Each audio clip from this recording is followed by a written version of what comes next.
Hello, everyone, and welcome to the second ever episode of the Raise Hail Report. I'm your host, Matthew Heiserman, and today we are joined by the host of Keeping Up with the Commanders, Mason Kinnahan. Mason, it's great to have you on. I'm excited for this. Thanks for having me on. It's going to be a pretty fun episode. Absolutely, I appreciate you hopping on. And you know what I want to talk about today? Some of the latest rumors surrounding the organization, some players who they could potentially be targeting. And one of those guys is Trey Hendrickson from Mhm. the Bengals. A few days ago, ESPN's Seth Walder made up a trade offer in which the Commanders would trade for Bengals defensive end Trey Hendrickson in return for Johnny Newton, a 2026 third round pick, and a 2027 seventh round pick. I don't know if you did see this trade that he made up, Mhm. but first and foremost, I just want to start by asking, would you be okay with trading Newton after just one season in the league? This would obviously make Washington's defensive line a lot older than it already is, and Newton did definitely show glimpses of potential, potentially being a star last season. Would you Mhm. be okay with losing him after just his rookie campaign?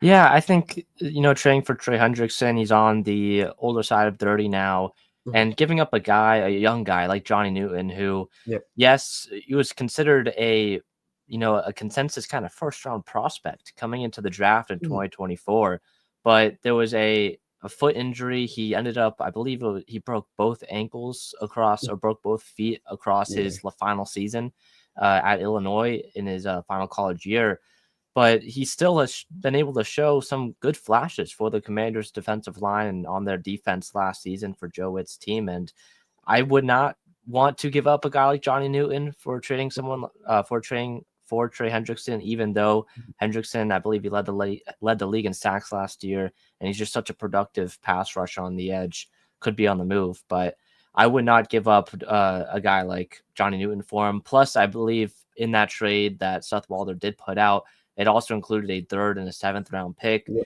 That's a lot for me. I Mhm. know it's probably going to take day two picks, in my opinion, to trade for a guy like Trey Hendrickson. Mhm. And in this scenario, you count Johnny Newton as one of those second round picks, but that's too much for me. I don't think this is it would be a good option and for Adam Peters, and we haven't really seen him trade away, Mhm. you know, uh, beyond Jahan Dotson. We haven't really seen him trade away a young player yet, especially one that he's drafted. I'd be very shocked if he Mhm. got rid of someone that he already drafted and is part of his long term plan here in Washington.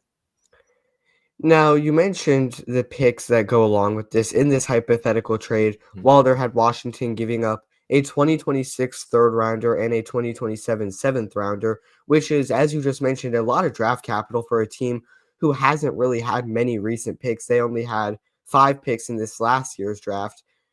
That said, if you were Adam Peters, what would you, I guess, be willing to give up in terms of picks to get this deal done? Yeah, so for the unique position that Washington has found themselves in, I Mhm. mean, you look at this time last year, where Commanders fans were like, okay, really the goal of the 2024 season is to find out if Jane Daniels is the guy or not. Mhm. If the Peters, Quinn, Daniels era can get off to a good start. Well, not only did they get off to a good start, it got off to Yeah, an exceedingly well of course. start. Yep. So it's put Washington into a position where they can trade for these veterans like Marshawn Lattimore at the deadline, Laramie Tunsil, Debo Samuel. They've traded for these guys, but because of that, they've had to give up some future picks, including, like you mentioned, only having 5 draft picks in the 2025 NFL draft. And we look at their picks for next year. They don't have a second round pick. They don't have a fourth round pick. They're kind of in a similar position next to in the 2026 class where they were in the 2025, draft class and with their pick capital. So I would be shocked if Peters made another trade for a veteran before he saw some of these other veterans he's already traded for, you know, perform on the field.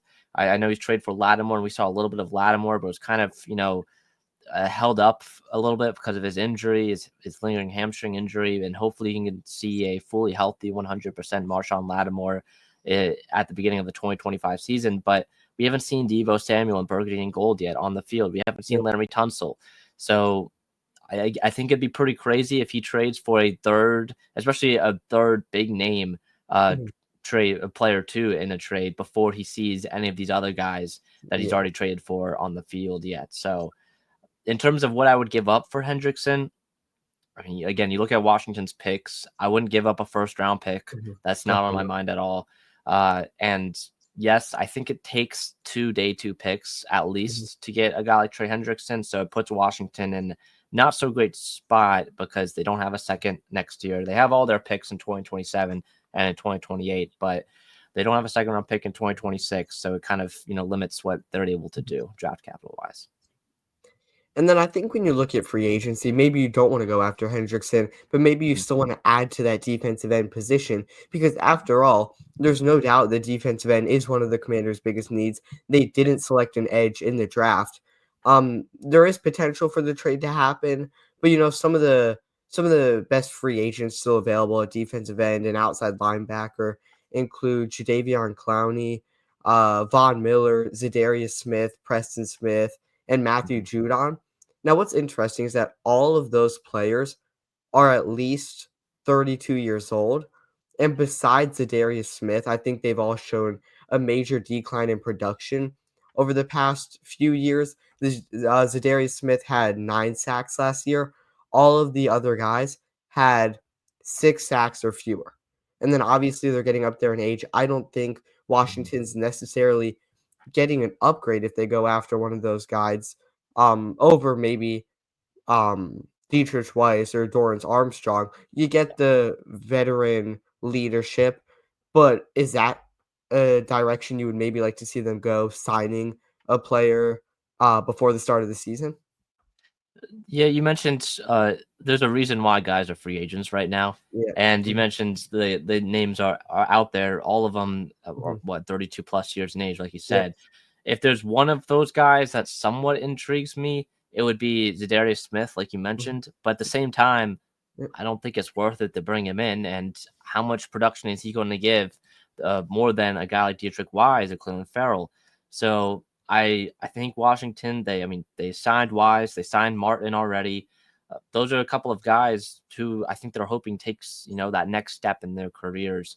Jacob Martin from Chicago was someone that I was talking with the Bears fan a couple months ago when we signed him, Yeah. and he was someone that was super excited about a guy like Jacob Martin in like Mhm. special scenarios. It's like definitely going to be pass heavy scenarios. Jacob Martin could be someone that ends up getting 5, 6, maybe 7 sacks on the year, just kind of quietly under the radar guy Mhm. that puts up like a sneaky a good amount of production that Mhm. maybe Washington fans look back on after this upcoming season, be like, hey, this guy actually exceed expectations compared to Yeah. what Mhm. fans were expecting him originally. But in terms of actually bringing in a free agent edge rusher, I think I don't think Washington or Adam Peters does anything with kind of any Mhm. big moves with the roster as it stands right now until maybe we get into training camp. And, once we get the training camp, rosters get cut down. Maybe we get one shocking cut here or there. And, maybe someone we saw last year with Noah Brown, right? Noah Brown was on the Texans roster and they were just so stacked at the wide receiver position. They ended up having to release him a week before the season started. Washington went ahead and signed him, and Mhm. ended up being Washington's pretty much like their wide receiver too for when he was healthy last year. Yeah. So Noah Brown was someone we could see a similar scenario maybe at the edge rusher position Mhm. because wide receiver was definitely a position of need after they traded away Jahan Dotson last year, and so we could see if one of these edge rushers maybe on some of these other teams surprisingly gets cut. Yeah. Washington's able to pick him up. It won't be like a Trey Hendrickson, of Yeah. course, Yeah. but it's still going to be a viable option potentially Mhm. for Adam Peters. Now, the other player I wanted to look at a little bit recently, ESPN's Jeremy Fowler stated he thinks that Washington may be in the market to add another running back, which immediately kind of caught me off guard. Um, this is a crowded running back room already, right? Mhm. You have obviously Austin Eckler, you have Brian Robinson Jr., and then McNichols. And I really, really like Ja'Cory Cross Merritt, who they Mhm. selected in the 7th round. of the draft. I have actually a video coming out about him soon, but there's just Awesome, so yeah. much to his game that I'm such a big fan of. With how crowded this running back room is, I guess, do you see this as a need for Washington? Not right now. It's like not at the top of the list. I Yeah, think, yeah. Brian Robinson, Austin Eckler, they're both going to be free agents after this season. Mhm. Yep. I think after this season, Ja'Cory Cross-Merritt's the only one I believe under contract. Mhm. So it's definitely going to be a major need in I think 2026. I think McNichols is through Okay. 2026. Okay, so both of them, Yeah, but still, so yeah, your I mean, top two guys are both going to be free mhm, agents. So Robinson, again, love him or hate him, he's been a viable back for mhm, Washington so far. He's not a top end RB1 or anything like that, but he's had his good moments. And I know both him and Eckler dealt with some injuries last season. Running back is definitely a need, but at the same time, if you bring in a guy like Nick Chubb, he's coming off of a pretty bad injury. He didn't really put up any great production last year before. I believe, I mean, season was cut short again, if I want to say correctly. So, mhm. Yeah, uh, that's someone who, already has a lot of tread on his tires. He's coming off a couple pretty bad injuries. Is he actually going to outperform someone like Brian Robinson or Austin Eckler? Because I'd rather have as my RB3 Ja'Cory Cross-Merritt or Jerry McNichols or even a guy like Chris Rodriguez, who I think has also shown a lot of, kind of electricity out of the backfield and some very solid runs, let's just say, mhm, in the yeah, yeah. preseason. So I'd rather have one of those younger guys compared to, Nick Chubb, who's 28 or 29 years old at this point. Now, where do you think Washington is at with Chris Rodriguez? Because Mhm. it does feel like the fans really love him, and Yeah. he does produce when he's out there, but it doesn't seem like Washington's dying for him to make the 53-man roster. Yeah, so Chris Rodriguez was, I think, a big part of, we're not seeing a big connection between Peters and Rodriguez is because Peters didn't draft Rodriguez. It was Rivera. So I know Peters brought in a guy like Yeah, Jeremy McNichols. Peters brought in now Ja'Cory Cross-Merritt. Those are his guys. And especially in the first few years, when you get a coaching change and a upper management change as well, you always have to keep an eye on who are your guys, who are the current regimes, who did they draft, who did they bring in versus some of mhm, the older regime guys. And we saw that immediately. Trading away a guy like Jahan Dotson mhm, was a part of Peters' plan. Maybe it was a shock to some fans, but right before the season, but still, it wasn't part of his plan. It wasn't his guy. So he has more, leeway to trade away a guy who's not, or not just trade away, but get rid of someone who's not, who he didn't bring in originally. So mhm, Rodriguez is someone that, yes, he has shown, some flashes here or there. I've liked what I've seen, but also I don't expect him to make this final roster. And yeah, he kind of was on the practice squad going back and forth, I believe, throughout the season last year with Washington. And, Jerry McNichols definitely became that guy, that RB3 for the Commanders down the stretch. And mainly a big reason for that was because of his pass protection, what he could do on these, third, fourth down scenarios. He could pick up blitzes really well against these blitzing linebackers. His blitz recognition was great as well. And I mean, we saw it in the even week 3. I think that's really when it kind of set the tone for McNichols, and what he was able to bring for the rest of the season was on that touchdown to Terry McLaurin, the game sealing touchdown. McNichols laid a major block on a blitzing mhm, linebacker from Cincinnati. So it was, that kind of set the tone for him and kind of put him on a lot of Washington fans, map on their roster. And he's kind of made a name for himself, especially as a, pass protecting running back, which you don't get many of right mhm. now in this league.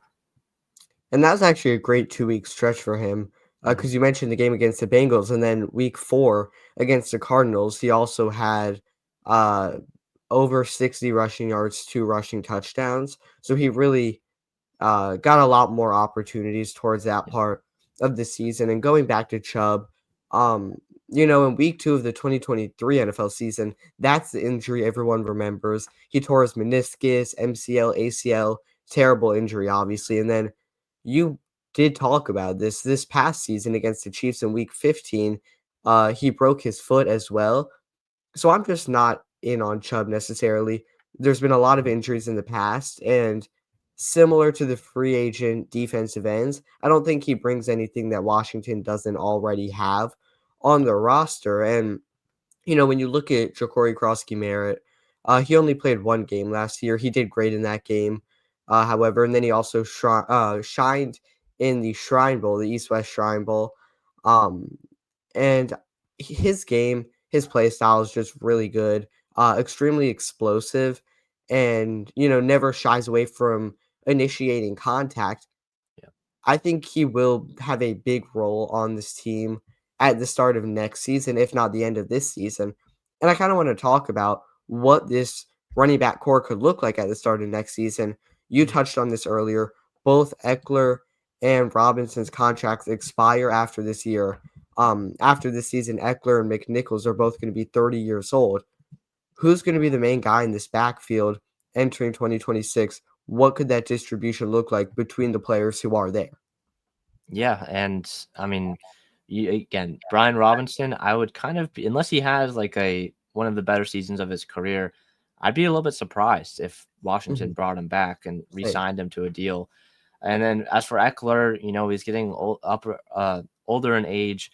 I would be surprised if Washington didn't bring back both of them, just Mhm. because Definitely. just having some continuity in the running back room. Unless one of the guys like Jerry McNichols or C. Rod or Krosky Merritt actually turns out to be like become the RB2, at least Mhm. the consistent RB2 for Washington, which I think is a pretty big ask at any point in this season between all three of them. I would probably expect Washington to go in a different direction for their lead back next season. Krosky Merritt, yeah, I know a lot of fans are really high on him. I'm pretty high on him too, but you also have to take into account this guy again only played in 1 game last year, Mhm. which he played very well for Arizona, but due to Yeah. eligibility issues, he didn't play the rest of the season. Mhm. And then he was the offensive MVP at the East West Shrine Bowl as well, but he, he was a 7th round pick, and he was also a 7th round pick for a reason. There was, he's on the older side for running back coming out of college as Mhm. well. There's still some concerns I have in his game, and I think, just taking a look at the running back class for 2026 NFL draft, I mean, there's some pretty big names that have been able to Mhm. have a lot of college success so far. You look at, Jeremiah Love out of Notre Dame. If Washington were to go, they have a 1st round pick next year. They don't have a 2nd round pick, but a first and a third, we could see them maybe trade back. But, getting a guy like either of the Penn State running backs or a guy like Jay Nod as well, some of these names, have really impressed me in college, and I think ultimately at the end we see Adam Peters go ahead and select a running back somewhere in the first 2 days of the draft next season, Mhm. just because I just don't I'm not a big fan of paying running back second contracts, and neither Robinson nor Eckler have shown me enough to want Mhm. to pay them more. So yeah. Now you mentioned how Krosky Merritt was the 7th round pick for a reason, but then I also think Mhm. you have to consider if he played the full season, who's to say he wouldn't have been a 3rd to a 5th round pick as well? Because Right. he was still practicing with the team. He was still Mhm. attending meetings. He was actually heavily praised for all that stuff by Arizona's coaching staff, very involved in the organization. And it's not like he suffered a major injury that was the reason why he wasn't playing, so I do think he has a lot to offer. In terms of his athletic traits, at the Big 12 Pro Day in March, he had a 41.5-inch vertical, 10.5-inch broad jump, and ran a 4.41 40-yard dash. And then he had third in 2023. That was obviously his breakout year Mhm. with New Mexico. He had 39 runs of at least 10 yards, which was the 10th most of any player in the FBS. And he had the third highest avoided tackle rate of any running back in the 2025 draft class at 42%. So I do think that there is definitely a world where Merritt enters next season as the RB1. Yeah, I mean, yeah, I think it's definitely going to be a big ask for him to do Mhm. so, just because he's got some guys ahead of him, and I feel if you're Adam Peters, Cross Merritt's going to have to show you a lot for him, like show you Yeah. a lot in the 2025 Mhm. season for you to have a lot of faith in him to be that RB1 heading into 2026. maybe at some point in the 2026 season, he starts to become that lead back Mhm. when you match him up with whoever is going to be with him. Because I mean, in this day and age, unless like you're Derrick Henry or like Saquon, you're not running a one running back backfield anymore. So whoever's going to be alongside him, maybe Krosky Merritt ultimately becomes that lead back at some point in 2026. But just the amount of things that is going to have to happen for Krosky Merritt to get a lot of playing time in just this upcoming season Mhm. is a lot to ask, in my opinion. And I mean, it'd be a pretty big risk for Peters, knowing, if let's say Krosky Merritt maybe gets a couple games, maybe 2 or 3 games as the RB2 due to some injuries this season, but mainly it's just the RB3, and it's kind of playing, Jerry McNichols, like playing time Mhm. from last season. That's not a lot of, not a lot of, not a big sample size Yeah. going into wanting to go into 2026 as your main guy in the backfield. So, I still like Krosky Merritt. I'm hoping he does great, and hopefully it'd be huge if he becomes the lead back for Washington at some Mhm. point in the next 2 years, because Washington wouldn't have to spend more capital at the position, or more, it lessens the amount of capital they're gonna have to spend at the position. But still, I think it's going to be a lot to ask him to be Mhm. RB1 heading into 2026. Yeah, I mean, there's definitely a lot to keep an eye out for with this running back room, and then keeping tabs on that Trey Hendrickson situation. Maybe there is a holdout there when we get to mandatory training camps. That would definitely make the talks a lot more serious. But before we wrap things up, I can't thank you enough for coming on. Is there anything else you want to say to the people watching before we end things up here? Yeah, no, I just want to say thanks for having me on. I Mm. mean, I know you started this about a week or so ago. Had Josh Yeah, Taylor, that's my guy, on yeah, for the first yeah. episode. So, yeah, I mean, this is great. Yeah, keep on doing it, man. Awesome to see. Yeah, I really appreciate that. And, if you're watching this, you made it up to this point. I can't thank you enough for tuning in. Make sure you hit the like button and subscribe. Really does help out the channel. And as always, we will see you next time.